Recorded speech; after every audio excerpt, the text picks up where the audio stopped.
Hello everyone, कैसे हैं आप सब। एक बार पुनः शिव कोचिंग क्लासेस पर स्वागत है। उम्मीद करता हूं आप सब अच्छे होंगे, मस्त होंगे, स्वस्थ होंगे बच्चों। और आज का जो हमारा टॉपिक है बहुत ही महत्वपूर्ण है, क्योंकि बच्चों आप लोग हमेशा सोचते हैं कि 12th के बाद हम कौन सा कोर्स करें, क्या करें। एक करियर ऑप्शन के लिए आपको कहीं ना कहीं एक सजेशन की जरूरत होती है। और आज हम बात करेंगे MPSI मतलब सब इंस्पेक्टर, है ना। सब इंस्पेक्टर कैसे बने, 12th के बाद हमें किस प्रकार से तैयारी करना चाहिए। तो फिलहाल जो बच्चे कमेंट करते हैं कि सर आप इस टॉपिक पर वीडियो बनाइए, तो मैं ऑलरेडी आपको करियर गाइडेंस में बना देता हूं। तो प्लीज आप लोगों को जिसका भी वीडियो चाहिए कि हम 12th के बाद इस कोर्स को करना चाहते हैं सर, हमें इस पर आप वीडियो बना कर दीजिए, तो आप लोग कमेंट बॉक्स में कमेंट कर सकते हैं। तो आज आप जानना चाहेंगे बच्चों MPSI, तो प्लीज लास्ट तक देखिएगा, क्योंकि यार आप लोगों को इन्फॉर्मेशन तो होना ही चाहिए। आप लोगों को हो सकता है कि आप लोग मान लीजिए कुछ दूसरा कोर्स करना चाहें, आप किसी दूसरे फील्ड में जाना चाहें, लेकिन कहीं ना कहीं ये इन्फॉर्मेशन बहुत जरूरी होता है। तो सबसे पहले बात कर लेते हैं क्वालिफिकेशन की, क्योंकि आप किसी भी गवर्नमेंट जॉब की तैयारी करते हैं तो क्वालिफिकेशन होना जरूरी है कि भाई क्वालिफिकेशन क्या होगा, तभी तो पता होगा कि भाई हम ये करना चाहेंगे, तब तो हम कहीं MPSI में सेलेक्ट हो पाएंगे। तो क्वालिफिकेशन में बच्चों आप लोगों के पास जो क्वालिफिकेशन है वो 3 साल या 4 साल का ग्रेजुएशन, मतलब अंडर ग्रेजुएशन जिसे बोलते हैं, जिसे स्नातक के नाम से जाना जाता है, ये आपके पास कोर्स होना चाहिए मिनिमम 50%। किसी भी कंपटीशन एग्जाम की तैयारी करने से पहले आप लोग ध्यान रखो, जो भी रिजल्ट लगता है वो मिनिमम 50% होना चाहिए।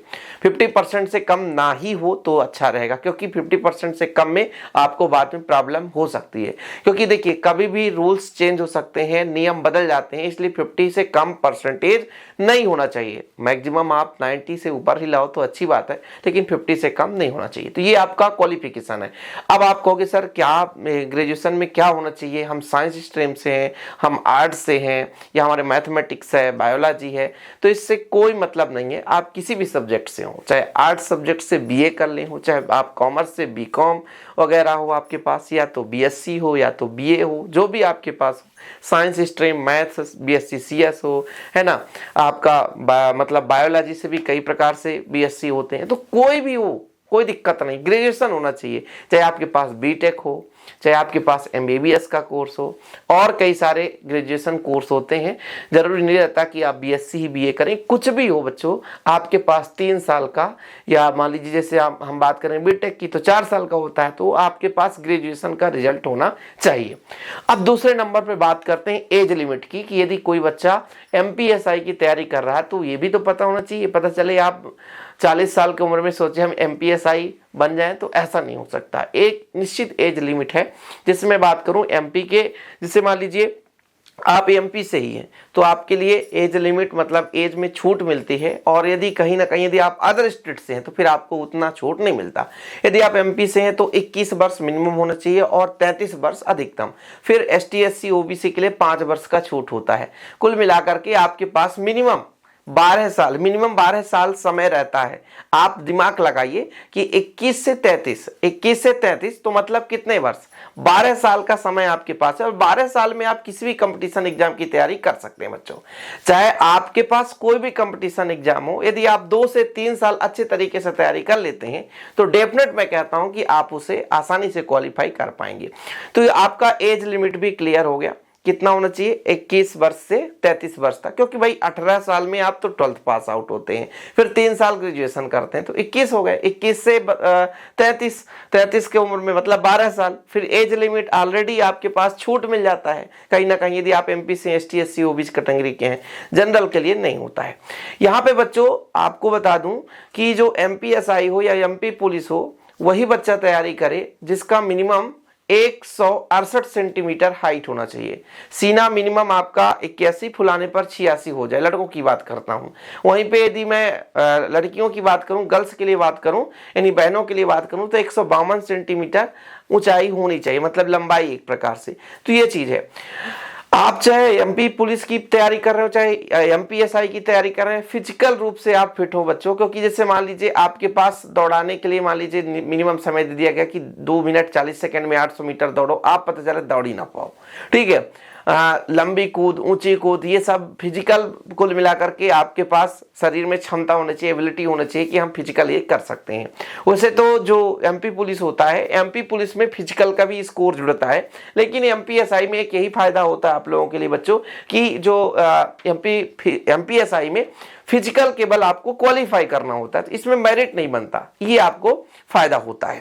तो ये कुछ मुख्य रूप से आपको बता दिया गया बच्चों। अब थोड़ा सा मैं आपको एक चीज बता देना चाहता हूं कि इसका जो टेस्ट होता है, जैसे आपका रिटन टेस्ट होता है, तो एमपीएसआई में दो प्रकार के पोस्ट आते हैं, एक टेक्निकल और एक नॉन टेक्निकल। टेक्निकल का मतलब देखते हैं कि कुछ ऐसे भी होते हैं जो कि केवल थाना में बैठ करके सारा चीज काम संभालते हैं टेक्निकल के बारे में, और नॉन टेक्निकल मतलब जाकर के, है ना, बाहर जाकर के लोगों को, मुजरिम को पकड़ना, ये उनका काम होता है। तो ये दो भाग होते हैं, टेक्निकल, नॉन टेक्निकल।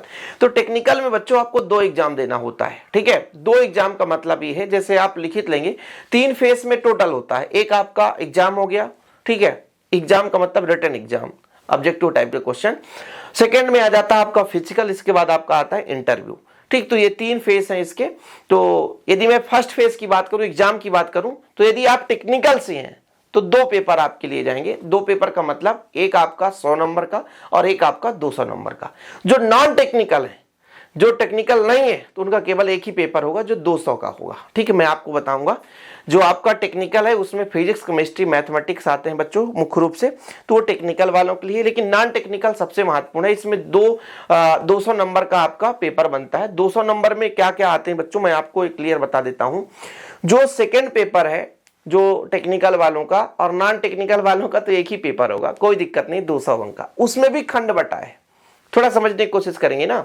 जो 200 अंक का पेपर होना, उसमें भी खंड बटा हुआ है, ए और बी। आपका खंड ए जो होता है उसमें हिंदी और इंग्लिश, सोचिए 70 नंबर का, समझने की कोशिश करेंगे।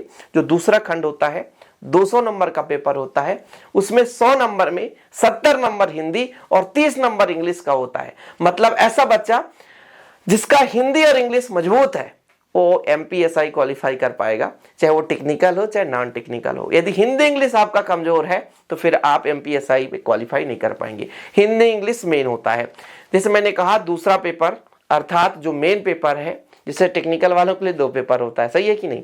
आपका 100 नंबर का है ना, आपका गणित हो गया, physics, chemistry, math 12th level का होता है। और जो सेकंड पेपर होता है जो नॉन टेक्निकल के लिए मेन पेपर कहलाता है, उसके भी 2 खंड हो गए। एक आपका 100 नंबर हिंदी इंग्लिश, दूसरा जो 100 नंबर होता है बच्चों उसमें सामान्य ज्ञान।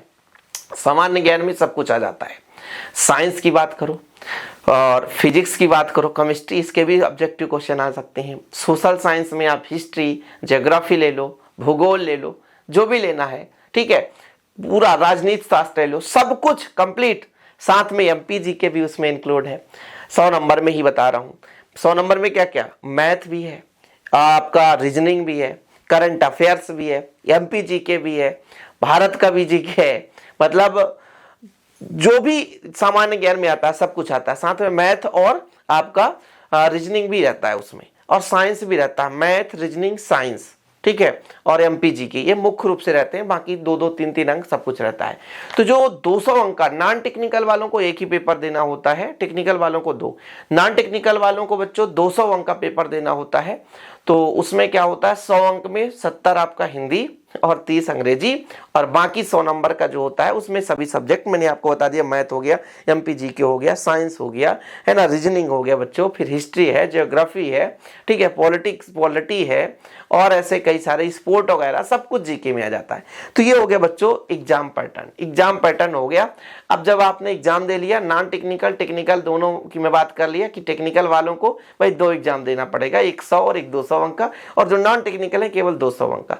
इसके बाद होता क्या बच्चों कि आपका फिजिकल होता है। फिजिकल में वही दौड़ कूद, है ना, पुशअप वगैरह जो भी है ना, भाला फेंक वगैरह होता है। एक लिमिट होता है, केवल आपको क्वालिफाई करना होता है। जब क्वालिफाई कर लेते हैं फिर आपका इंटरव्यू होता है, और इंटरव्यू में आपके 10 अंक अभी तक जोड़े जाते थे। आगामी समय में कितना अंक बन जाए इसका कोई क्लियर नहीं है, बनेगा सबके लिए बनेगा। तो कुल मिलाकर के इंटरव्यू में भी कुछ ना कुछ आपको अंक मिलेंगे।